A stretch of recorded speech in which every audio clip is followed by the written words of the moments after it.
took 7 shots to the dome.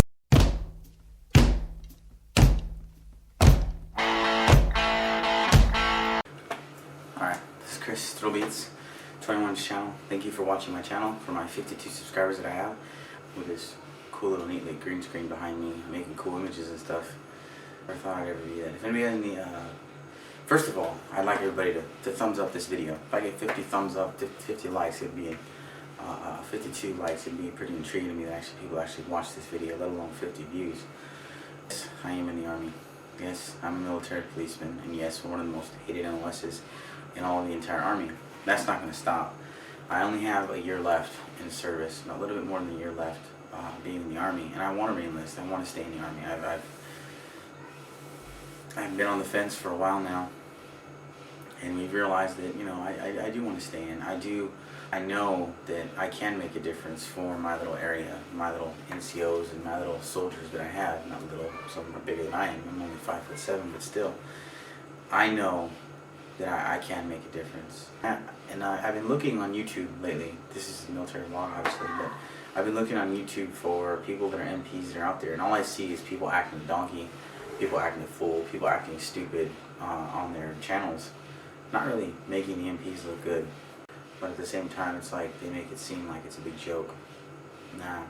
And some of my previous videos for military image, or military police image, I'm going to play a clip from General Hertling at the military police ball. He was our honored guest. He told me to be short, so I'm going to do what he says. I've been fortunate to know General Hertling for a few years now. We both served together in Iraq during the 07-09 rotation. He was the commanding general of 1st Armored Division, and I was his senior military police commander up in Indoor. And his bio is in the program, and just by reading that, you can tell he's a warrior. Having served with him for those 15 months, I guarantee you that he's a warrior. So without any further ado, the Commanding General of USERP, Mark Hertling.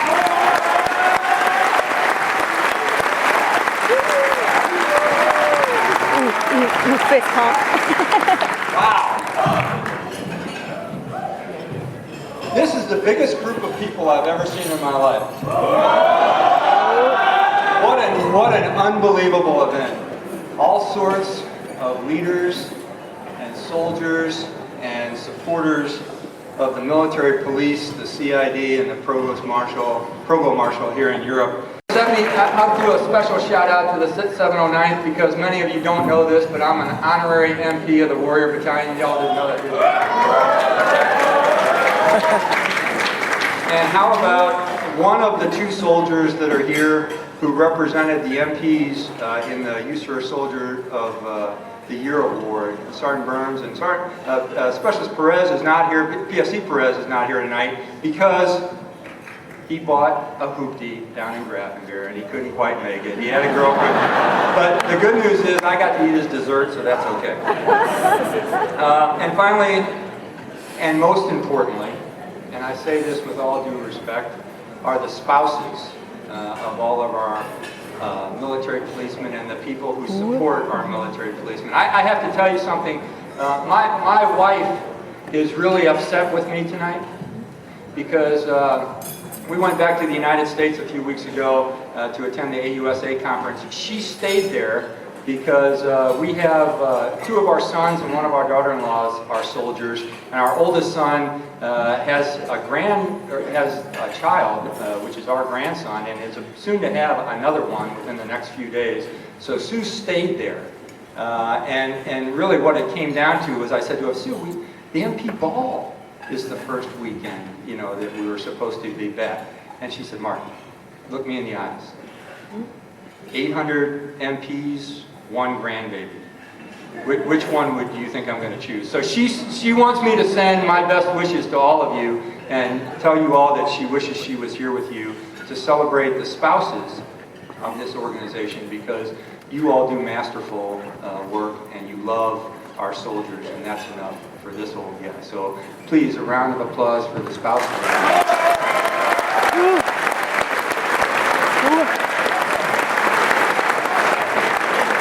Okay, I gotta admit, I'm not a big one for having guest speakers at a ball. I'm a cavalryman. When you have a ball, you're supposed to be dancing. Giddy up. Whoever said giddy up back there, giddy up on it one time. Thank you very much. But Colonel Bizaker, who I admire greatly from our time in Iraq, because he is frankly one of the best military policemen and best soldiers that I know, what I should talk about. And what Sergeant Duke said is, he said, sir, it really doesn't matter. He says, because, he says, everybody's going to be having a good time. And I said, well, how do you know that? I said, this is the first MP ball I went to. And I said, how do you know people are going to be having a good time? And he says, well, sir, let me break it down by percentages. We have these kind of conversations in the car when we drive around. He said, 30% of the people are going to be in the audience, and they are going to be enthralled by your speech because you're the USAR commander, and they're just going to love what you say. They're going to be hanging on every single word. Right, Sergeant Dukes? I said, well, wait a minute, that's only 30%.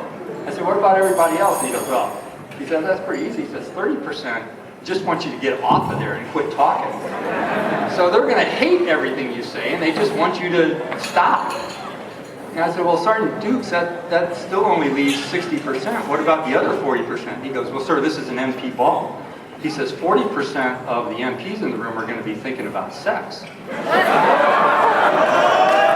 I think we might want to play a little game about your history. When was the first Provost Marshal appointed? Your distinguished corps has been guarding the Army and representing its values since the first Provost Marshal was appointed in 1776. Where was the Army's first MP school? Okay, you are also very wrong.